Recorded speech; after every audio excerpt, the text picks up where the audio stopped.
Halo, selamat sore. Saya Jono dan ini adalah Monday Monolog edisi 1.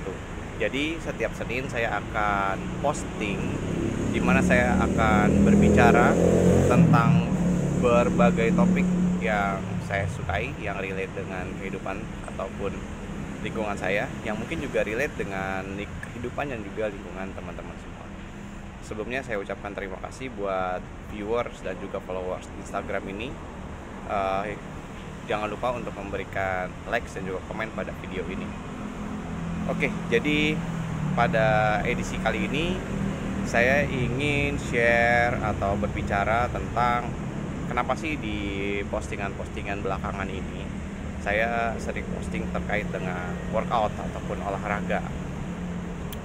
Jadi poin menarik yang ingin saya share adalah olahraga itu penting, dan kita juga bisa melakukan olahraga itu di sela-sela aktivitas kita, sedikit demi sedikit, dan juga menggunakan fasilitas-fasilitas yang ada di sekitar kita.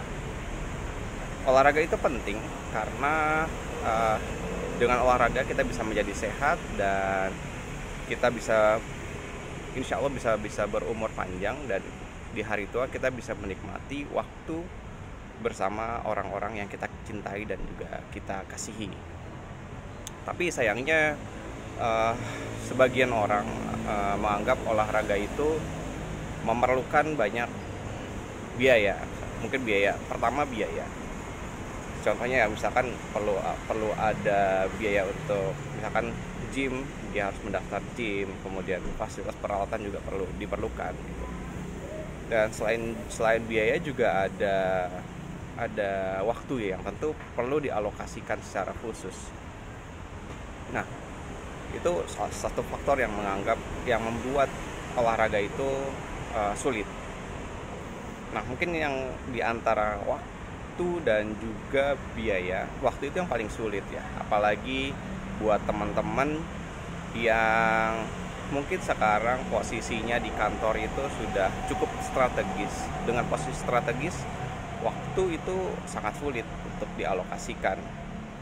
Mungkin udah terjadi transformasi dari yang tadinya bekerja dari jam 9 sampai jam 5, sekarang sudah blended, udah nggak ada batasan lagi.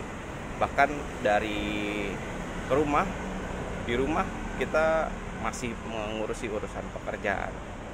Jadi sudah agak blend tuh antara mana pekerjaan dan mana kehidupan pribadi.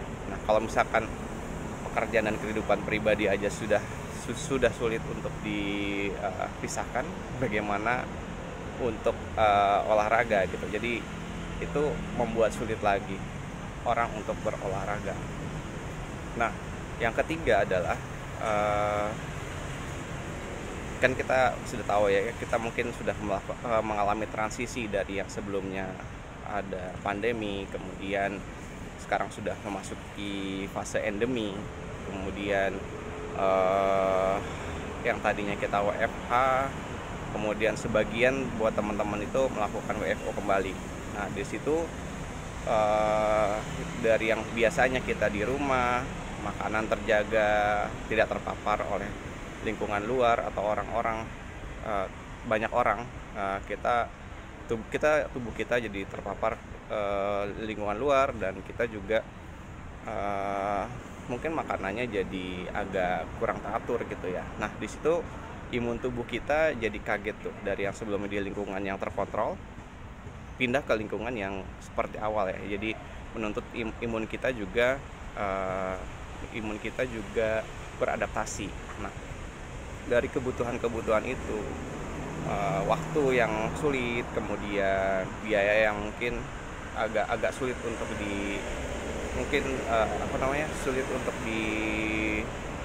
dialokasikan ya. Sementara kita butuh banget nih olahraga. Nah, kesimpulan yang ingin saya share adalah olahraga itu tidak harus kita mengalokasikan waktu khusus gitu, ataupun resource khusus untuk olahraga. Sebenarnya kita bisa juga berolahraga di sela-sela aktivitas kita. Nah, menggunakan resource yang ada, kemudian nah, caranya gimana? Nah, cara-caranya itu akan saya share di postingan-postingan saya. Nah, nanti teman-teman bisa bisa memilih gimana ya cara yang menurut teman-teman nyaman gitu. Jadi saya ingin share hal itu. Nah, ya kurang lebih itu ya yang ingin saya share. Mudah-mudahan apa yang saya share ini bisa membantu teman-teman yang mungkin jadi teman-teman yang kesibukannya padat, pekerjaannya banyak, tetap bisa melakukan olahraga dan menjaga kesehatan agar nanti di hari tua kita tetap sehat dan bisa menikmati waktu bersama orang-orang yang kita cintai dan kita kasih. Thank you teman-teman semua, selamat mencoba.